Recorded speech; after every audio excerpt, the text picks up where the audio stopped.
लोकसभा चुनाव के मद्देनज़र प्रधानमंत्री नरेंद्र मोदी ने अपने प्रिय संसदीय सीट वाराणसी से एक बार फिर ताल ठोकने की तैयारी कर ली है। इस पर काशीवासियों ने भी अपनी प्रतिक्रिया दी है। काशीवासी बोले कि तीसरी बार भी बनेगी मोदी सरकार, नफरत की नहीं है कोई दीवार। अपना नाम परिचय बताइए। मैं मनोज कुमार सिंह, स्थानीय नागरिक।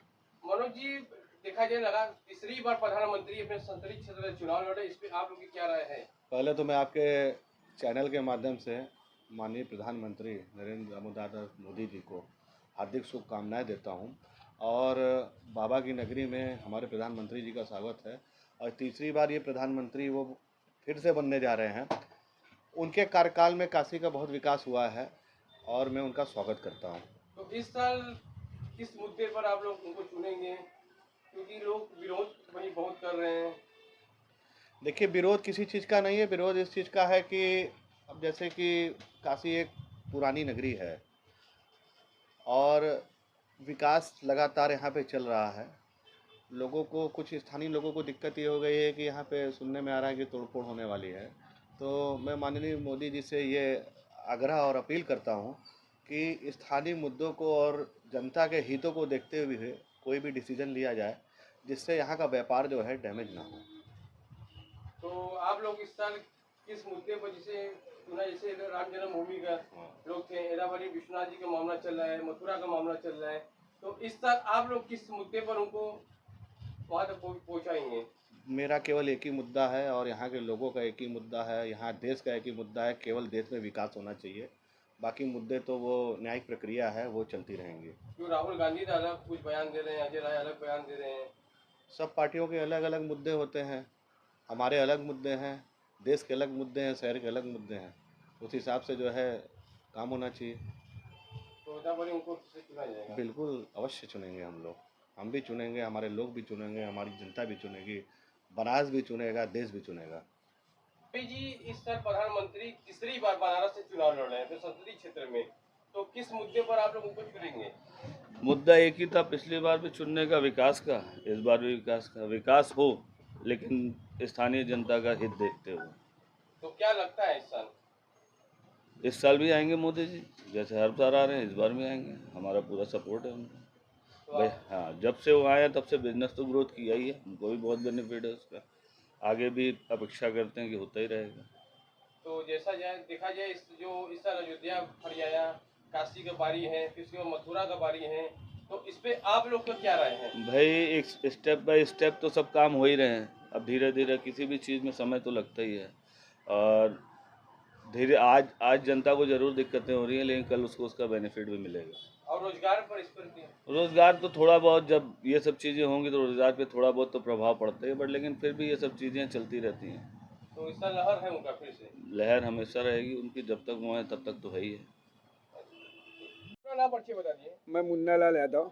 मुन्ना जी, प्रधानमंत्री जी इस साल फिर बनारस से चुना गया है उनको। सर्वप्रथम तो मैं माननीय प्रधानमंत्री मोदी जी को दिल से धन्यवाद देना चाहूँगा। बाबा विश्वनाथ और माता अन्नपूर्णा से प्रार्थना करूँगा कि मोदी जी इस बार रिकॉर्ड मतों से जीतेंगे और जीत करके फिर पुनः प्रधानमंत्री बनेंगे। इसके लिए मैं काशी वासियों की तरफ से और अपने तरफ से धन्यवाद देना चाहता हूँ। कितनी खुशी की बात है। इस काशी में आज तक किसी नेता ने इतना विकास नहीं किया जितना माननीय मोदी जी के कार्यकाल में काशी को चरम पे पहुंचा दिया गया। देश में पूरे काशी का नाम हो रहा है। देखा जाए तो कुछ लोग तो कह रहे रोजगार पे, कुछ लोग कहे नोटबंदी पर, तो इस साल उनको आप किस विषय पे चुनेंगे? माननीय मोदी जी ने रोजगार तो काशी में वो है कि लोग इस समय चारों हाथ पैर मिला करके बटोरने का कार्य कर रहे हैं, फिर भी रोना रोते हैं कि कोई रोजगार नहीं। अब कैसे रोजगार माननीय प्रधानमंत्री और माननीय मुख्यमंत्री जी उपलब्ध कराएंगे, यही मैं अन्य पार्टियों से भी पूछना चाहता हूं कि वो ये बताएं कि अब कैसे विकास चाहते हैं। क्यों अजय राय की तरफ से तो एक ट्वीट हुई है, ये ट्वीट हुई है कि मोदी जी ने इधर पान पर और साड़ी पे भी टैक्स लगाए हैं। इधर कांग्रेस उनका बहुत जबरदस्त स्वागत करेगा, कांग्रेस आ रही है। अजय राय जी के ऊपर खुद से अपना बचावें वो और जनता को गुमराह करना बंद करें। ये केवल कहने की बात है कि टैक्स अगर मान लीजिए मोदी जी ने लगाया किसी भी चीज़ पे, तो उसका प्रयोग भी तो वो कर रहे हैं। इतने पैसे जो हमारे काशी में उन्होंने लगाया, अयोध्या में लगाया, ये सब आखिर कहाँ से, हम जनता के ही पैसे से ही ना विकास होगा। कोई विदेश से फंडिंग लेकर के नहीं कर रहे हैं माननीय मोदी जी। तो इस साल क्या लगता है? इस बार माननीय मोदी जी रिकॉर्ड मतों से जीतेंगे। ये हम लोग का भी दायित्व है कि माननीय मोदी जी को रिकॉर्ड मतों से जिताया जाएगा और उनके खिलाफ अन्य पार्टियों की जमानत जब्त कराने का कार्य करेंगे। तो स्वागत करेंगे इस साल? एकदम भव्य तरीके से माननीय मोदी जी का स्वागत करेंगे। भैया अपना नाम परिचय बताइए। विनय कुमार चौबे, कोतरी चौकी निवासी। भैया इस साल प्रधानमंत्री जी तीसरी बार बनारस से चुनाव लड़ने, किस तरह का इनको देख रहे हैं? ये काशी के लिए बहुत सौभाग्य की बात है कि हमारे प्रधानमंत्री तीसरी बार वाराणसी से संसदीय क्षेत्र से लड़ रहे हैं और ये देश के लिए गौरव की बात है कि वो प्रधानमंत्री तीसरी बार भी बनारस से ही बनेंगे। तो क्या लगता है किस मुद्दे पे इनको चुना जाएगा? ये इकलौता इनका विकास और विकास है। देश में जो इन्होंने विकास किया है, गरीबों का कल्याण किया है, इससे बढ़िया कोई काम ये कर नहीं सकते या ना कोई कर सकता है। तो इस पे रोजगार को देखते हुए देखिए, रोजगार थोड़ा नरम गरम चलता रहता है। रोजगार में कोई बहुत वो नहीं मायने रखता है। किसी भी शासन या प्रशासन में कभी भी व्यापारी कभी संतुष्ट होकर नहीं कहता कि नहीं व्यापार बहुत अच्छा है। व्यापार नरम गरम चलता रहता है। क्या आंकड़ा है इस साल आप लोग को? जो मोदी जी कह रहे हैं 400 पार, हम लोगों का भी विश्वास है कि वो 400 पार होगा। तो किस तरह का स्वागत करेंगे इस साल काशी लोगों का? आएंगे, जो हम लोगों से बन पड़ेगा, भव्य से भव्य स्वागत होगा। उनका स्वागत में कोई कमी नहीं रखा जाएगा। तो इस साल कहते हैं एकदम बिल्कुल बिल्कुल पिछली बार से ज़्यादा।